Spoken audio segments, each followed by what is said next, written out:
So I'm a native of Birmingham, Alabama, and that's where I was living when I discerned a call to ministry. I was a member of the Unitarian Universalist Church of Birmingham and had joined the worship arts team there and found that I just felt very alive when I was in the pulpit and thought, hey, maybe there's something to this.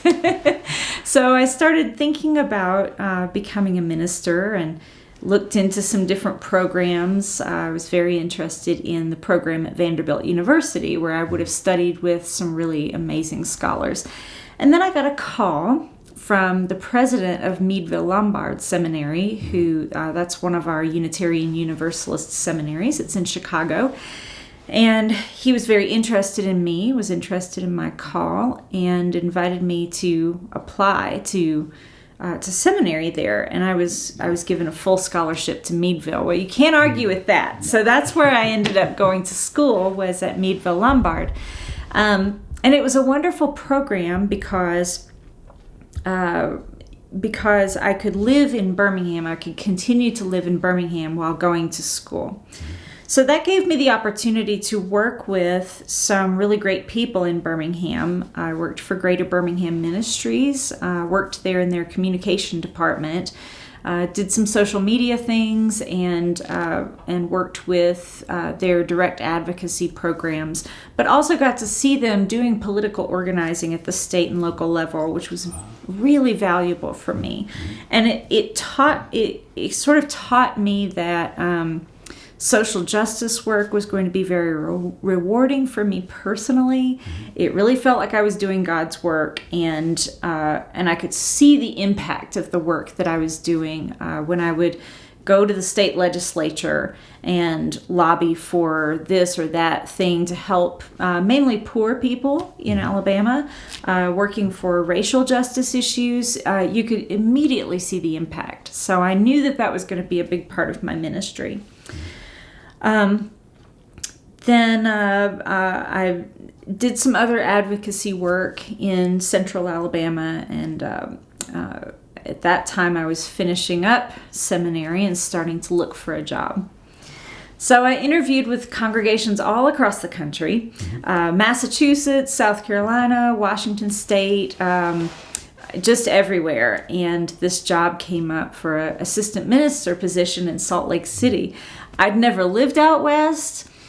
I had been to Las Vegas. I'd been to Los Angeles. I'd been to Arizona doing some justice work there, but I didn't know what Utah was like. I knew nothing about it. I knew that there was skiing and Mormons. That's about all I knew. So I was really going into this completely uninformed. But I interviewed with the search committee here, and it sounded like a congregation that was really focused on social justice work. And so I thought this might be a great place for me to be. When I flew out to Salt Lake City, of course the first thing I noticed is the mountains. Like, oh, this is not desert. It's not Las Vegas. It's really different. And it was so beautiful. That was enough temptation for me to let go of the beauty of Alabama. I still miss the South, and I miss how green it is, but I know that I haven't traded down. Coming to Salt Lake is still a really gorgeous place, but getting to know the congregation was really the selling point, because this is a healthy congregation. It's a happy congregation. It's very active, and it really values social justice. It understands the language of social justice. The people of this congregation work really hard, and they already understand public advocacy. So I felt like it would be a really fulfilling place for me to do my work. The first time that I came out onto the chancel to participate in worship, everybody applauded, and it was just so heartwarming to me. Like, this is a place that really supports its ministers. This church values professional ministry and understands what's at stake when a church doesn't have professional ministry. And that's something that you can't put a price on. I think not every congregation really understands how hard ministers work to become professional ministers. There's a lot of hoops to jump through, and it's expensive. So having a congregation that really values what you do is immeasurable. It's just wonderful to work for people who appreciate you. Since I've been at First Unitarian Church, a lot of my focus has been on social justice, but I've also been able to do sort of the other part of ministry that I find really, really rewarding, which is educating adults. So I believe in religious education for people of all ages, and we have an amazing children's program here.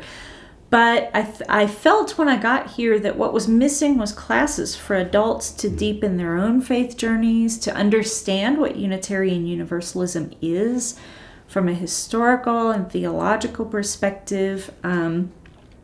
Unitarian Universalism generally has a lot of people who've come in from other faiths. And so they know what they're not. I'm not this, I'm not this. But learning how to embrace what you are now and what it means to be a UU, what it means to engage in a free and responsible search for truth and meaning, and to do it together as a congregation, that has to be passed on from person to person. It's hard to pick it up on your own. You need teachers, and I love to teach. So teaching is one of the things that I most look forward to about my job. I love to plan classes and lectures and participatory worship. Worship can also be a great venue for people to learn. So that's part of the best part of my work is teaching. Yeah. Could you mention some of the specific projects you've gotten involved in? Just the highlights. You know, one of the big surprises of my first year in ministry, my first year in professional ministry, was becoming a sanctuary congregation.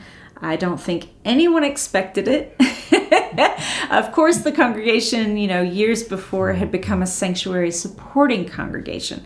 So the church had voted that they would support the new sanctuary movement in material ways, in spiritual ways, but that we couldn't take on a guest of our own. And it's different when you're really thinking about a real family with children and how vulnerable they are. You find the room, room you didn't know you had. And certainly we did that. So I found myself in front of the cameras 4 months in, I think, 5 months into my first job, becoming a sanctuary church and inviting this precious family to come and live with us. Last year, I got involved in the fight for Medicaid expansion in Utah. This is something that was really close to my heart because I wouldn't have been able to go to seminary at all had it not been for the Affordable Care Act. Before I entered the ministry, I was the breadwinner for my family, and my job provided health insurance coverage for my spouse and my child. And I couldn't entertain the idea of going back to school because we would all lose our health coverage. And I just didn't feel it was responsible to do that as a parent and having other people depend on me. When the ACA was passed, I thought, oh my goodness, now I can go to school and I can follow this dream and this call that I've heard. And I want that for everybody. So I worked hard for ACA coverage in Alabama, for Medicaid expansion in Alabama, and I just continued it when I got here. The Medicaid gap here, or the health coverage gap here in Utah, was leaving 150,000 people out of having any access for health care. Too poor for the ACA, making too much to get Medicaid, and so we needed to expand that.